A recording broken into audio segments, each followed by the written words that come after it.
ضمن افتتاح دور شهری ازمون ҷоизаи Давлатии Ҷумҳурии Тоҷикистон Барои Олимону Омўзгорони Фанҳои Табиатшиносӣ Дақиқ ва Риёзӣ, масъулини сарёсати маорифи шаҳри Душанбе ва роҳбарону масъулони муассисаҳои таълимии пойтахт иштирок намуда аз дастовардҳои омӯзгорону иштирокдорони озмуни мазкур шинос шуданд. Зимни шиносоии ҳар як иштироккунанда оид ба кору фаъолияти худ ба ҳозирин маълумот доданд. Маврид ба зикр аст ки озмун барои дарёфти ҷоизаи давлатӣ барои олимон дар ду давр дохили идоравӣ ва ҷумҳуриявӣ барои омӯзгорон бошад дар се давр шаҳри яъне ноҳиявӣ, вилоятӣ ва ҷумҳуриявӣ гузаронида мешавад. Баъд аз ҷамъбасти даври ноҳиявӣ озмун дар толори муассисаи давлатии маркази кӯдакону наврасонии шаҳри Душанбе даври шаҳрӣ он доир гардид ки дар он аз ҳар ноҳияи шаҳри Душанбе 3 нафар дар маҷмӯъ 12 нафар ба даври шаҳрӣ роҳ ёфтанд. Гуфтанд ба маврид аст ки ҳадаф аз таъсис ва сарфароз намудан бо ҷоизаи давлатӣ ин татбиқ намудани сиёсати давлатӣ дар соҳаи илм, маориф ва инноватсия бо роҳи ҳавасмандкунии Олимону Омвзгорони Фанҳои Табиатшиносӣ Дақиқ ва Риёзӣ буда ба рушди фанҳои мазкур фаъолияти эҷодии Олимону Омвзгорон, баланд бардоштани мақоми онҳо дар ҷомеа,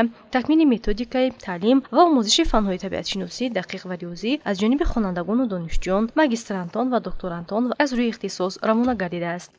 бори аввал аст ки ин озмунро баргузор мекунем ва дар тартиби баргузории озмун чунин аст ки дар ду давр гузаронида мешавад, яъне ки як даври барои олимон ва даври дигараш барои омӯзгорони муассисаи таҳсилоти умумии ҷумҳурии Тоҷикистон. Мақсади сафарбар гардодан бо ҷоизаи Давлатии Ҷумҳурии Тоҷикистон барои олимон ва омӯзгорони фанҳои табиатшиносӣ Дақиқ ва Риёзӣ мебошад ки ин яъне ки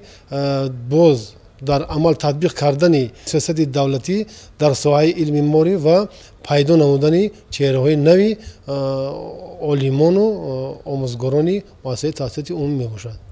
ҷоизаи давлатӣ ба олимон барои натиҷаҳои фаъолияти илмӣ ва илми техникае ки ба рушди фанҳои табиатшиносӣ Дақиқ ва Риёзӣ мусоидат менамояд, коркард ва азхудкунии техника, кашфиёту ихтироот ва тақвиятдиҳандаи рушди иқтисодиёт ва иқтидори мудофиавии мамлакат мебошад, ки барои таҳияи китобҳои дарсӣ, нашри мақолаҳои илмии методӣ, маводи таълими методӣ, омода намудани донишҷӯён, магистрантон ва докторантон аз рӯи ихтисос ба озмуну олимпиадаҳои ҷумҳуриявӣ ва байналмилалӣ иштироки фаъолона дар чорабиниҳои илмиву педагогӣ ва корҳои ҷамъиятӣ, саҳмгузорӣ дар таҳия ва татбиқи барномаҳои илмию техникии ҷумҳурӣ дода мешавад. Ҳамчунин ҷоизаи мазкур ба омӯзгорон барои навоварӣ дар таҷрибаи педагогӣ, мақолаҳои илмию методӣ, патент барои ихтироот, дастур ва китобҳои дарсӣ нашршуда, донистани санадҳои меъёрии ҳуқуқии соҳа, маҳорати асоснок намудани омӯзиши фанни таълимӣ ва методикаи таълим, истифодаи мақсадноки технологияҳои иттилоотию коммуникатсионӣ, омода намудани хонандагон ба озмуну олимпиадаҳои ҷумҳуриявию байналмилалӣ, муаллифии усулҳои ҳавасмандгардонии хонандагон,